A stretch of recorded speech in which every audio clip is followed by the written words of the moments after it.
Dear students, मेरे पास आप सभी के लिए एक बहुत ही छोटा सा क्वेश्चन है। कैन यू टेल मी कि हमारी बॉडी किससे बनती है? आप में से कुछ कहेंगे कि सर हमारी बॉडी अलग अलग ऑर्गन से बनती है।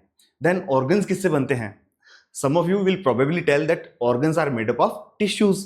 यस, बिल्कुल करेक्ट है, ऑर्गन्स टिश्यूज से बनते हैं। देन टिश्यूज किससे बनते हैं? तो इस सीक्रेट को जानने के लिए आज हम बायोलॉजी की सबसे छोटी और सबसे इंपॉर्टेंट यूनिट के बारे में स्टडी करेंगे और वो है सेल। अगर आपने सेल को बिल्कुल अच्छे से स्टडी कर लिया तो आपके बहुत सारे ऐसे बायोलॉजी के कंसेप्ट्स हैं जैसे टिश्यूज, लाइफ प्रोसेसेस, हेरिडिटी, ये 9th और 10th के कंसेप्ट और उसके आगे वाले जो कंसेप्ट्स हैं उनको समझना आपके लिए बहुत ज्यादा इजी हो जाएगा। तो चलिए फिर से एक बार मैं रवि प्रकाश शर्मा स्वागत करता हूं आपका सेल के बारे में स्टडी करने के लिए, जो कि है fundamental unit of life. Class 9th का हमारा चैप्टर रहेगा, साइंस में बायोलॉजी का फर्स्ट चैप्टर है फंडामेंटल यूनिट ऑफ लाइफ। उससे पहले अगर अभी तक भी आपने चैनल को सब्सक्राइब नहीं किया है तो चैनल को सब्सक्राइब कर लीजिए, बिकॉज सारे चैप्टर्स इसी तरीके से यहाँ पे एक्सप्लेन किए जाएंगे बिल्कुल डिटेल में। इस चैप्टर को स्टडी करने के लिए देखिए नोट्स प्रिपेयर किए हुए हैं, नोट्स की हम हेल्प लेंगे। अगर आपको इन नोट्स की रिक्वायरमेंट हो तो मैं आपको टाइम दूंगा, आप चाहें तो वीडियो को पॉज करें और आप चाहें तो स्क्रीनशॉट लेकर उन नोट्स को नोट डाउन कर लीजिएगा, ये बहुत हेल्पफुल रहेंगे आपके लिए। तो चलिए स्टार्ट करते हैं आज का chapter, the fundamental unit of life. तो देखिए सेल्स के बारे में स्टडी करने के लिए हमारे पास क्या है। फर्स्ट ऑफ ऑल इंट्रोडक्शन के अंदर हमने फर्स्ट लाइन जो बात की, what is a cell, cell होती क्या है। तो फर्स्ट लाइन ध्यान से पढ़िएगा, the cell is the fundamental structural and functional unit of all living organisms. ये सारे लिविंग ऑर्गेनिजम्स की स्ट्रक्चरल एंड फंक्शनल यूनिट है। तो यहां पर आपके एक बहुत इंपॉर्टेंट क्वेश्चन फर्स्ट लाइन के अंदर ही आएगा चैप्टर का। आपकी एनसीईआरटी की बुक के अंदर भी ये क्वेश्चन दिया हुआ है और एग्जाम्स में बहुत बार ये क्वेश्चन रिपीट होता है कि why a cell is known as structural and functional unit of life, कि उसे स्ट्रक्चरल और फंक्शनल दोनों यूनिट कहा जाता है लाइफ की। ऐसा क्यों है? देखिए इसका आंसर थोड़ा आप ध्यान से सुनिएगा, थोड़ा डिटेल में है पर ये बहुत ज्यादा इंपॉर्टेंट है। देखिए स्ट्रक्चरल यूनिट तो सीधी बात है कि उसकी जो स्ट्रक्चर है, हमारी जो बॉडीज की स्ट्रक्चर है, प्लस जितने भी एनिमल्स हम अपने आसपास देखते हैं सब किससे बनते हैं? सेल से बनते हैं। किस तरीके से? इसको हम कंपेयर कर सकते हैं एक बिल्डिंग से। जैसे एक बिल्डिंग है, बिल्डिंग किससे बनती है? बहुत छोटी छोटी ब्रिक्स से बनती है। आप किसी भी शेप की, किसी भी तरह की बिल्डिंग बना लीजिए, सपोज कीजिए एक BHK है, एक 1 BHK जो फ्लैट है वो भी किससे बनता है? ब्रिक्स से बनता है। इसके अलावा जो मल्टी स्टोरी बिल्डिंग्स हैं, बड़ी बड़ी बिल्डिंग्स हैं, अलग अलग शेप की होती हैं, अलग अलग साइज की होती हैं, पर अल्टीमेट जो उसकी यूनिट है वो क्या है? ब्रिक। एक ब्रिक को अलग अलग तरीके से जमा कर ही तो अलग अलग तरीके के जो बिल्डिंग्स है वो प्रिपेयर की जाती हैं। ठीक वैसे ही ये जो लिविंग ऑर्गेनिजम्स होते हैं ये सारे किससे बनते हैं? ये सब सेल से बनते हैं। ठीक वैसे ही जैसे एक बिल्डिंग ब्रिक से बनती है, वैसे लिविंग ऑर्गेनिजम्स की जो बॉडी है वो किससे बनती है? वो सेल्स से बनती हैं। सेल्स बार बार में रिपीट होती हैं। तो ठीक वैसे ही जैसे अलग अलग शेप की, अलग अलग साइज की बिल्डिंग्स, ब्रिक्स एक जैसी ही होती हैं, ठीक वैसे ही अलग अलग साइज के, अलग अलग शेप के ऑर्गेनिजम्स होते हैं पर उनके अंदर सेल्स जो होती हैं वो एक जैसी ही होती हैं। तो इस तरीके से स्ट्रक्चरल यूनिट है वो तो क्या हो गई? सेल हो गई।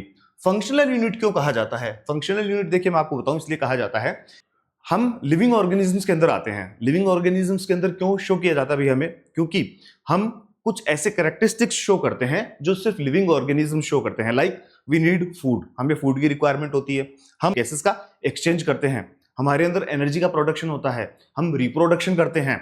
इसके अलावा और सारे लाइफ के जितने कैरेक्टरिस्टिक्स हैं उन सभी की वजह से हमें क्या कहा जाता है? लिविंग ऑर्गेनिजम्स कहा जाता है। अब यही सारे कैरेक्टरिस्टिक्स एक सबसे छोटे लेवल के ऊपर कौन शो करता है? सेल शो करता है।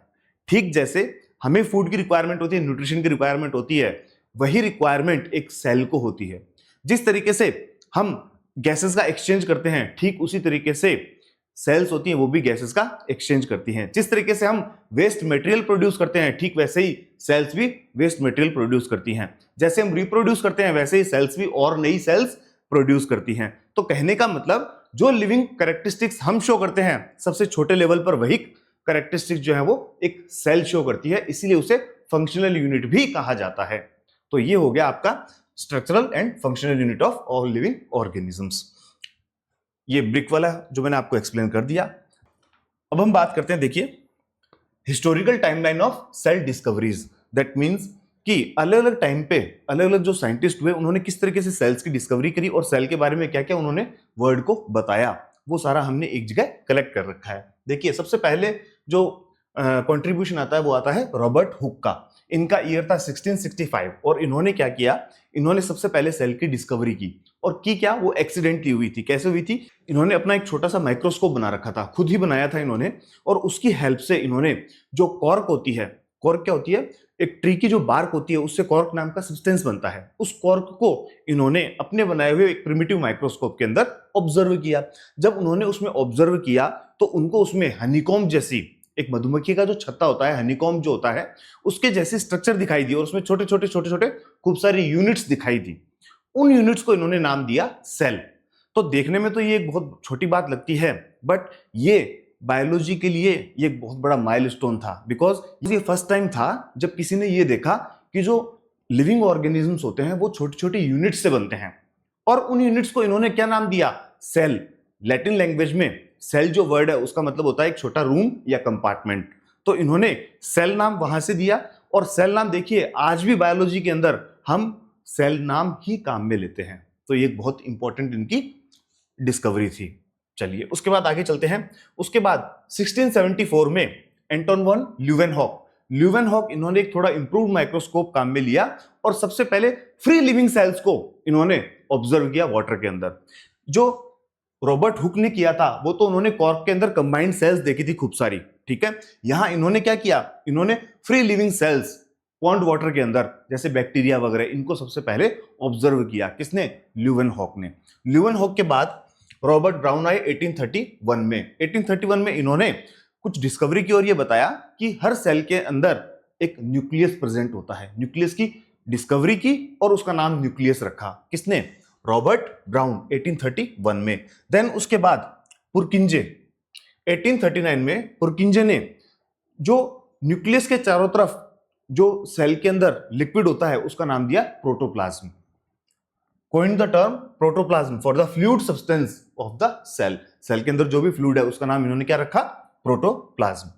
उसके बाद 1838 में और 1839 में दो अलग अलग साइंटिस्ट हुए थे, श्लाइडन एंड श्वान। इन्होंने सेल थ्योरी प्रेजेंट की। और सेल थ्योरी क्या कहती है कि सारे जितने लिविंग ऑर्गेनिजम्स हैं वो सबके सब किससे बने हैं, वो सब सेल से बने हुए हैं। देखिए, all plants and animals are composed of cells and the cell is basic unit of life. ये श्लाइडन और श्वान ने सेल डिस्कवरी दी, ठीक है। उसके बाद नेक्स्ट 1855 में रुडोल्फ वर्च्यू ने क्या किया, उन्होंने सेल थ्योरी को थोड़ा एक स्टेप आगे बढ़ाया। इन्होंने सिर्फ उसमें ये ऐड कर दिया कि सारी जितनी सेल्स हैं वो प्री एग्जिस्टिंग सेल्स से ही बनती हैं। मतलब पुरानी जो सेल्स हैं वही नई सेल्स को प्रोड्यूस करने की कैपेसिटी रखती हैं, ये बताया वर्च्यू ने।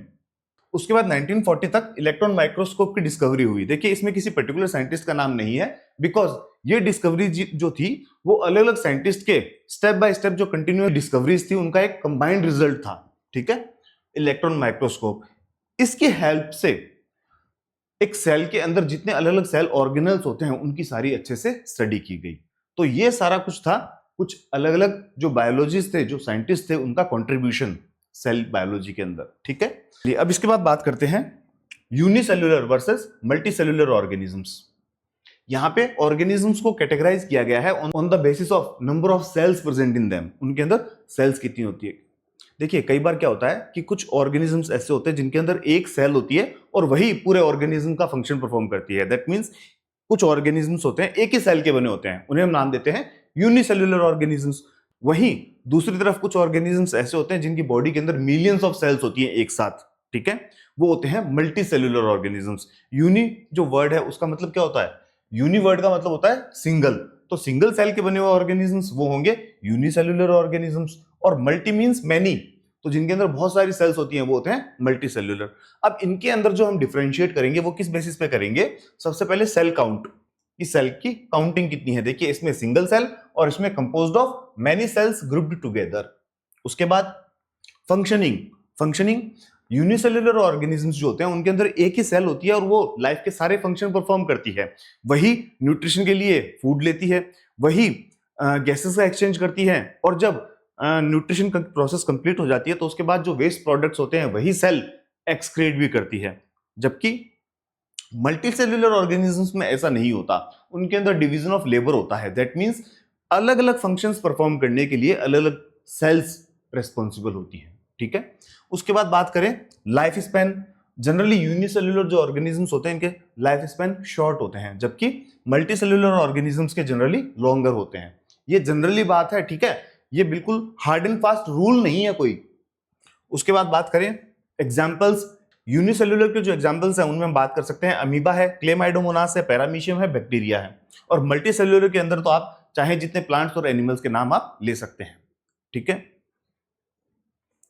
उसके बाद हम बात करें shape, size and division of labour. सबसे पहले शेप एंड साइज, कि हमारी बॉडी के अंदर इस टाइप की सेल्स प्रेजेंट होती है, उनके शेप और साइज अलग अलग होते हैं। ये वेरिएबल होते हैं अकॉर्डिंग टू देयर फंक्शन।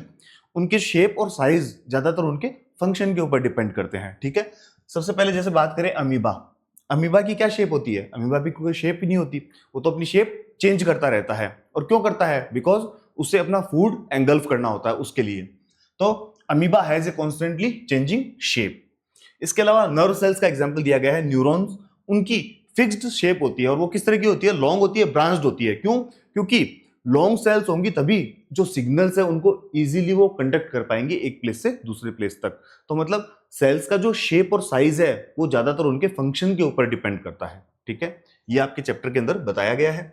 उसके बाद डिवीजन ऑफ लेबर की बात करें सेल्स के अंदर, तो ये ठीक वैसा ही है जैसे हमारी बॉडी के अंदर डिवीजन ऑफ लेबर होता है। दैट मीन्स कि सारी सेल्स जो है वो सारे फंक्शन परफॉर्म नहीं करती। हमारी बॉडी के अंदर जैसे डाइजेशन के लिए जो डाइजेस्टिव जो ऑर्गन्स हैं वही रेस्पॉन्सिबल होते हैं। जैसे डाइजेशन के लिए हमारी बॉडी के अंदर स्टोमक है, लार्ज इंटेस्टाइन है, स्मॉल इंटेस्टाइन है, ये सभी डाइजेशन के लिए रिस्पॉन्सिबल है।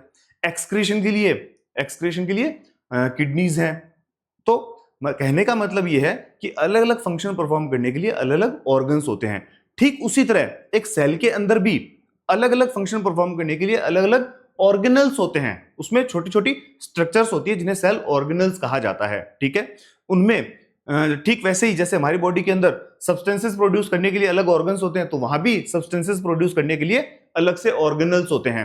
हमारी बॉडी के अंदर एक्सक्रीशन के लिए अलग से सेल्स प्रेजेंट होती हैं, ठीक वैसे ही उनके अंदर भी एक्सक्रीशन की प्रोसेस करने के लिए अलग से सेल ऑर्गेनल्स होते हैं। तो इसका मतलब उनके अंदर भी डिवीजन ऑफ लेबर प्रेजेंट होता है। उसके बाद हम बात करें structural organization of a cell, कि एक सेल जो है उसकी स्ट्रक्चर किस तरीके से बनती है। देखिए किसी भी एक जनरल एक सेल की हम बात करें तो उसके अंदर 3 तरह के कंपोनेंट्स आपको डेफिनेटली देखने को मिलेंगे। ये मान लीजिए एक टिपिकल सेल है। इस सेल के अंदर देखिए सबसे पहले बाहर की तरफ एक मेम्ब्रेन, इसको कवर करने वाली मेम्ब्रेन आपको दिखाई देगी, इसे हम नाम देते हैं प्लाज्मा मेम्ब्रेन, ठीक है, या सेल मेम्ब्रेन भी कहा जा सकता है।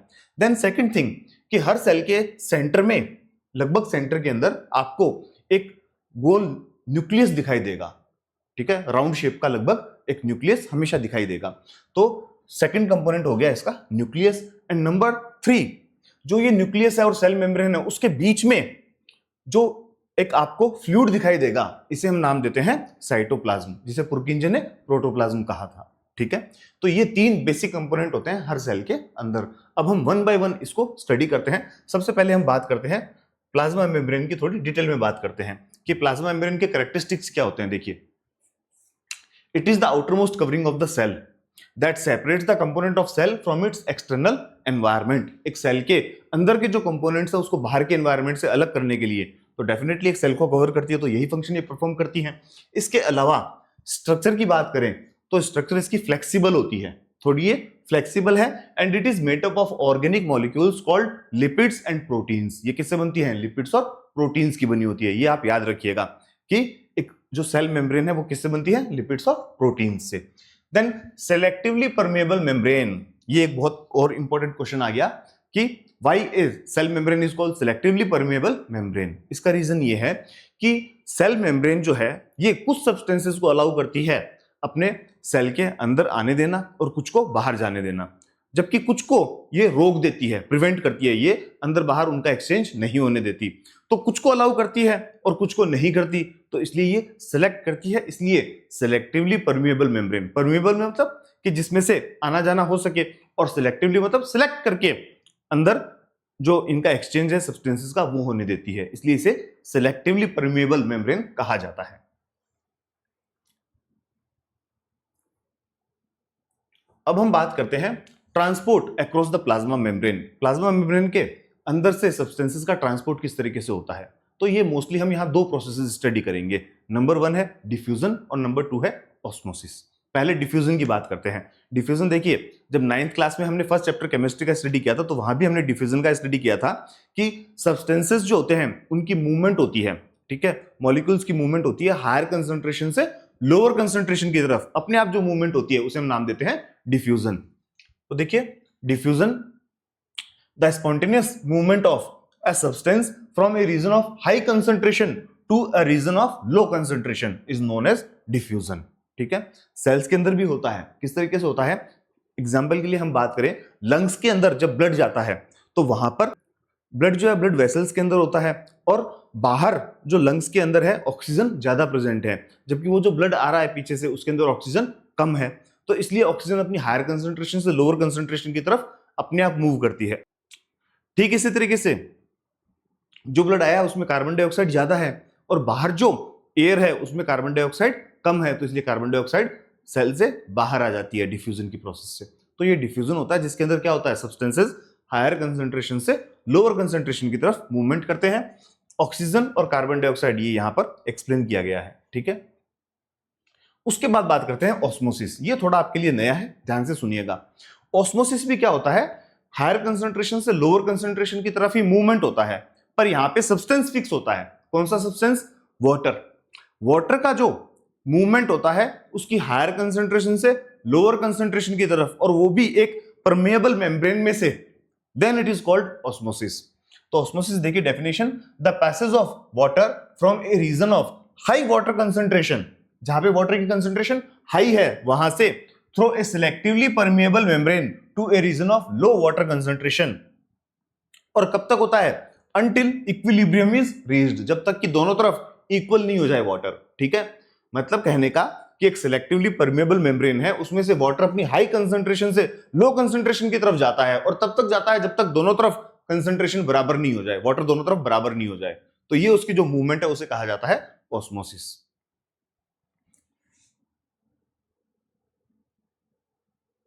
अब आपके एनसीईआरटी की जो बुक है उसके अंदर एक्टिविटी 5.2 और 5.3 उसमें ये बताया हुआ है behaviour of cells in solutions, कि अलग अलग टाइप के जो सॉल्यूशंस होते हैं उनके अंदर सेल्स कैसे बिहेव करती है। ये उसी के ऊपर डिपेंड करेगा, ऑस्मोसिस के ऊपर। कैसे करेगा कि एक बार हम थोड़ी सी इसमें बोर्ड की हेल्प लेते हैं। देखिए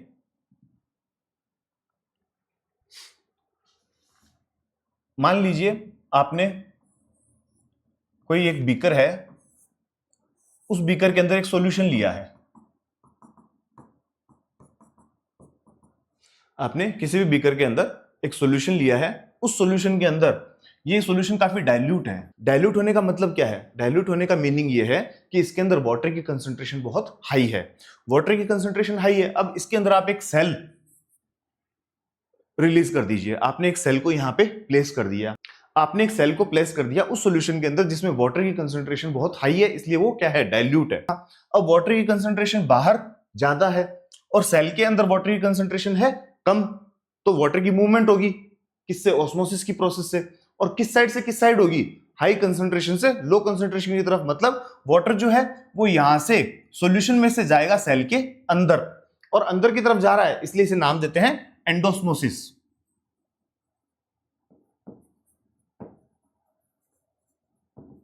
तो एंडोस्मोसिस की प्रोसेस से क्या होगा कि जो वाटर है वो सेल के अंदर की तरफ जाएगा, और वाटर सेल के अंदर जा रहा है इसलिए सेल जो है वो स्वेल हो जाएगी। ठीक है, तो ये इस तरह का जो सॉल्यूशन होता है जो ज्यादा डाइल्यूट होता है, जिसमें रखने से जो सेल है वो वाटर गेन करती है और स्वेल हो जाती है, इस सॉल्यूशन को हम नाम देते हैं हाइपोटोनिक सॉल्यूशन। क्या है ये? हाइपोटोनिक। हाइपोटोनिक सॉल्यूशन, ये फर्स्ट टाइप आपका सॉल्यूशन हो गया। तो देखिए नोट्स के अंदर देखते हैं। सबसे पहले हाइपोटोनिक सॉल्यूशन, ये डाइल्यूट सॉल्यूशन है। कंडीशन क्या है? The surrounding medium has a higher water concentration than the inside of the cell. इसमें मीडियम में, बाहर का जो मीडियम है उसमें वाटर की कंसंट्रेशन हाई है। मूवमेंट किस साइड से किस साइड होगी? Water enters the cell by osmosis. Endosmosis मैंने आपको बताया ना, एंडोस्मोसिस होता है जिससे वाटर सेल के अंदर की तरफ आता है, और इससे क्या होगा? Cell gains water and swells up. Cell water gain करेगी और स्वेल हो जाएगी। एक्चुअली इसमें होता क्या है, देखिए ऐसा नहीं होता कि खाली वाटर बाहर से अंदर आएगा, इसमें दोनों प्रोसेस होती है, वाटर बाहर से अंदर भी आता है और अंदर से बाहर भी जाता है, पर अंदर से बाहर जितना जा रहा है उससे कहीं ज्यादा वाटर बाहर से अंदर आ रहा है, इसलिए नेट जो आप कह सकते हैं, नेट जो मूवमेंट होगी वो बाहर से अंदर की तरफ मानी जाएगी। ठीक है, उसके बाद बात करें आइसोटोनिक सॉल्यूशन। ये बैलेंस सॉल्यूशन होता है, आइसो मींस इक्वल, तो ये बैलेंस्ड सॉल्यूशन है। इसके अंदर कंडीशन ये है, the surrounding medium has the exact same water concentration as the cell. Cell के अंदर वाटर की कंसंट्रेशन जितनी है बाहर के सॉल्यूशन में भी उतनी ही है। तो इस कंडीशन में क्या होगा कि वाटर के जितने मॉलिक्यूल्स अंदर से बाहर जाएंगे उतने ही बाहर से अंदर आ जाएंगे। तो नेट मूवमेंट अगर हम बात करें वाटर के मॉलिक्यूल्स की तो वो जीरो होगी। तो उससे क्या होगा, सेल अपनी उसी शेप के अंदर रहेगी, उसमें कोई चेंज नहीं आएगा। ठीक है, तो movement, no net movement of water, देखिए आगे ना नेट मूवमेंट, कि बिल्कुल भी नेट मूवमेंट नहीं होता वाटर का अक्रॉस द सेल मेम्ब्रेन। और रिजल्ट क्या है, the cell stays the same size, उसी साइज की रहेगी। देन उसके बाद हम बात करते हैं हाइपरटोनिक सॉल्यूशन की। अब इस सॉल्यूशन के अंदर क्या होगा, इस सॉल्यूशन के अंदर वाटर की कंसंट्रेशन बाहर जो है, बाहर का जो मीडियम है उसमें वाटर की कंसंट्रेशन होगी कम, और अंदर सेल के अंदर वाटर की कंसंट्रेशन है ज्यादा। तो उससे क्या होगा, जो वाटर का जो ट्रांसपोर्टेशन है वो होगा उसकी हाई कंसंट्रेशन से लो कंसंट्रेशन की तरफ, मतलब कि सेल के अंदर से सेल के बाहर की तरफ। उससे सेल के अंदर जितना वाटर है वो सारा बाहर चला जाएगा और सेल जो है वो श्रिंक हो जाएगी। ठीक है, देखिए condition, the surrounding medium that has low water concentration than the cell, movement, water leaves the cell by osmosis, इसे बोलते हैं एक्सोस्मोसिस, मतलब कि बाहर की तरफ हो रहा है ऑस्मोसिस, तो इसलिए exosmosis. Result, the cell loses water and shrinks, इससे सेल जो है वो श्रिंक हो जाएगी। इसका मैं आपको अपनी एकदम इजी सी लैंग्वेज में बताऊं तो आप एक एक्सपेरिमेंट घर पे करके देखना। आप जो रेजिन्स होते हैं, ठीक है, जिसको हम खाने के लिए यूज में लेते हैं ड्राई फ्रूट्स में, उसे आप ले लीजिएगा और उसे आप वाटर के अंदर डाल दीजिए। ठीक है, रात भर उसे भिगोकर रखिए, मॉर्निंग में आप देखेंगे तो आपको स्वेल हुई हुई मिलेगी, क्योंकि बाहर जो आपने वाटर लिया उसमें वाटर की कंसंट्रेशन ज्यादा थी और अंदर सेल के वाटर की कंसंट्रेशन कम थी। तो उसकी मेम्ब्रेन में से जो रेजिन्स है, उसकी मेम्ब्रेन में से, वो भी तो एक सिलेक्टिवली परमेबल मेम्ब्रेन है, उसमें से वाटर अंदर चला जाएगा तो वो स्वेल हो जाएगी। फिर मॉर्निंग में आपको क्या करना है, मॉर्निंग में एक थोड़ा वाटर लीजिए, उसके अंदर सॉल्ट डिसॉल्व कर लीजिए, तो एक सॉल्ट सॉल्यूशन बन गया। फिर अब आप जब उस सेल को, उस रेजिन को उस वाटर के अंदर डालेंगे, किसमें, सॉल्ट सॉल्यूशन के अंदर डालेंगे, तो अब वाटर की कंसंट्रेशन रेजिन के अंदर ज्यादा है और बाहर वाटर कम है, तो आप देखेंगे कि वो रेजिन जो है वो वापस श्रिंक हो जाता है, सिकुड़ जाता है। तो ये सारा किससे होता है, ये हाइपोटोनिक और हाइपरटोनिक सॉल्यूशंस जो है उससे ही होता है। ठीक है, हाइपरटोनिक सॉल्यूशन कौन सा होगा, कंसंट्रेटेड सॉल्यूशन। ठीक है, अब एक स्पेशल टर्म है एंडोसाइटोसिस। एंडोसाइटोसिस क्या होता है कि एंडोसाइटोसिस वो प्रोसेस होती है, एंडो मींस अंदर और साइटोसिस मतलब सेल जिस प्रोसेस से अंदर लेती है। देखिए एंडोसाइटोसिस का मतलब ये है कि कोई भी सेल किसी आउटर मटेरियल को जब अपनी फ्लेक्सिबिलिटी की हेल्प से बॉडी के अंदर ले लेती है तब उसे नाम देते हैं एंडोसाइटोसिस। एग्जाम्पल, आप अमीबा अपना फूड किस तरीके से गेन करता है कि वो अपनी मेम्ब्रेन को चारों तरफ फूड के फैला लेता है और फिर उसे बॉडी के अंदर एंगल्फ कर लेता है। देखिए endocytosis, the flexibility of the plasma membrane enables the cell to engulf in food and other material from its external environment। बाहर के एनवायरमेंट से फूड और दूसरे मटेरियल को जब प्लाज्मा मेम्ब्रेन की फ्लेक्सिबिलिटी की हेल्प से अंदर लिया जाता है तो इसे कहा जाता है endocytosis. Example, amoeba acquiring food. चलिए अब हम बात करते हैं, नेक्स्ट टॉपिक हमारा है the cell wall. Cell wall की बात करें, सेल वॉल देखिए ये खाली प्लांट सेल्स के अंदर अवेलेबल होती है और दूसरे जो माइक्रो ऑर्गेनिजम्स है उनके अंदर हो सकती है, बट मोस्टली ये जो मल्टी सेल्यूलर जो ऑर्गेनिजम्स हम देखते हैं उनके अंदर, प्लांट सेल के अंदर ही हमें सेल वॉल देखने को मिलती है। उसका रीजन क्या है, उसका रीजन देखिए क्लियर सा है। हमारा जो एनवायरनमेंट है उसकी कंडीशन जब चेंज होती है, मान लीजिए बाहर बारिश हो रही है तो हम क्या करेंगे, हम अंदर आ जाएंगे, लेकिन बाहर जब बारिश हो रही है तो प्लांट्स को तो वहीं रहना पड़ेगा, वो अपनी जगह छोड़ के रूम के अंदर आके तो नहीं बैठ सकते ना, तो उनको उसी मौसम को, जिस मौसम के अंदर वो हैं उनको विदस्टैंड करना पड़ेगा, मतलब उनको ज्यादा मैकेनिकल स्ट्रेंथ की जरूरत है।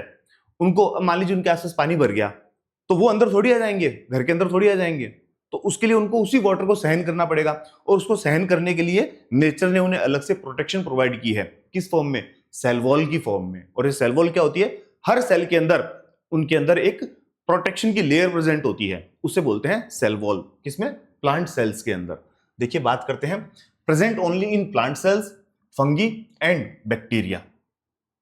Absent in animal cells, animal cells में ये एब्सेंट होती है। कहने का मतलब एनिमल सेल्स के अंदर क्या होती है, एनिमल सेल्स के अंदर खाली सेल मेम्ब्रेन होती है, जबकि प्लांट सेल्स के अंदर सेल मेम्ब्रेन के चारों तरफ एक सेल वॉल भी होती है। अब ये सेल वॉल बनती किससे है, देखिए, it is a rigid non living outer layer lying outside the plasma membrane, plasma membrane के जस्ट बाहर होती है। Composition in plants it is mainly made of cellulose, ये सेल्यूलोज से बनती है। और सेल्यूलोज क्या है, ये कॉम्प्लेक्स कार्बोहाइड्रेट है। इट प्रोवाइड्स स्ट्रक्चरल स्ट्रेंथ, ये स्ट्रेंथ प्रोवाइड करता है इसके स्ट्रक्चर को। फंक्शंस की बात करें,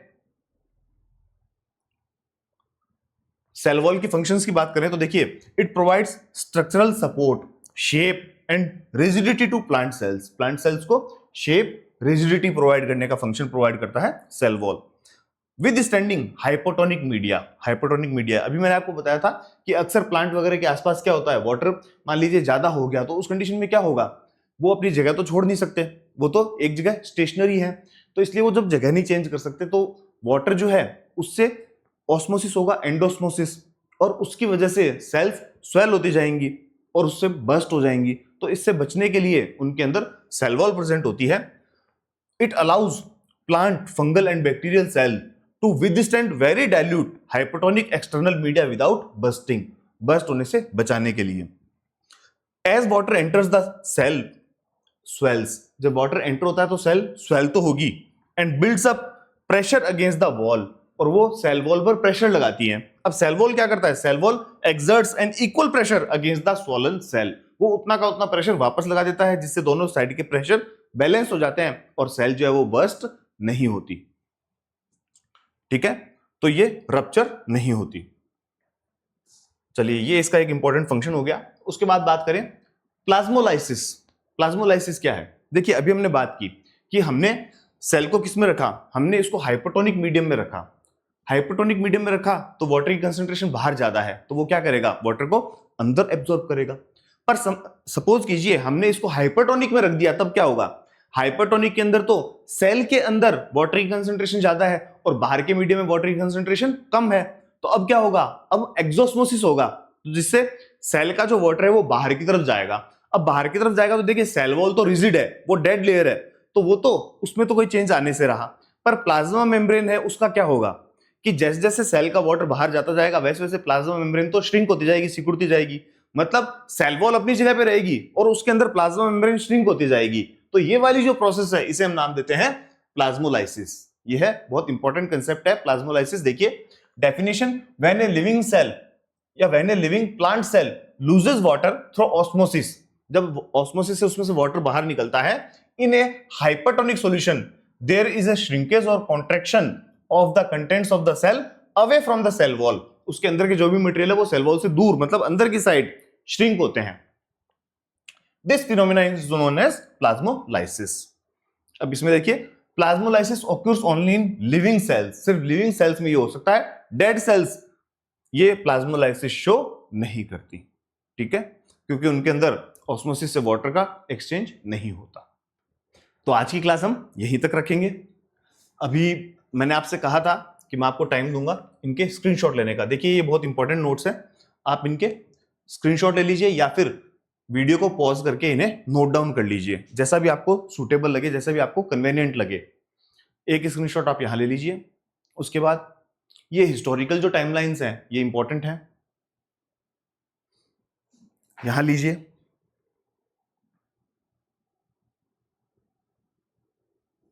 एक स्क्रीनशॉट यहां लीजिए।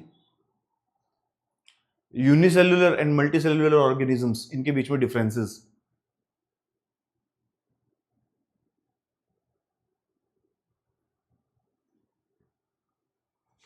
ये। आफ्टर दैट सेल मेम्ब्रेन के करेक्टरिस्टिक्स,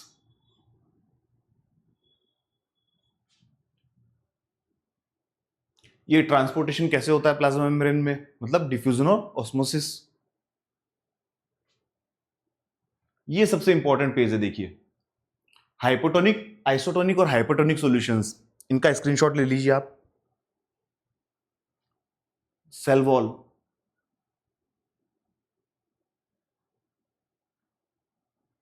यस, एक स्क्रीनशॉट यहां ले लीजिए।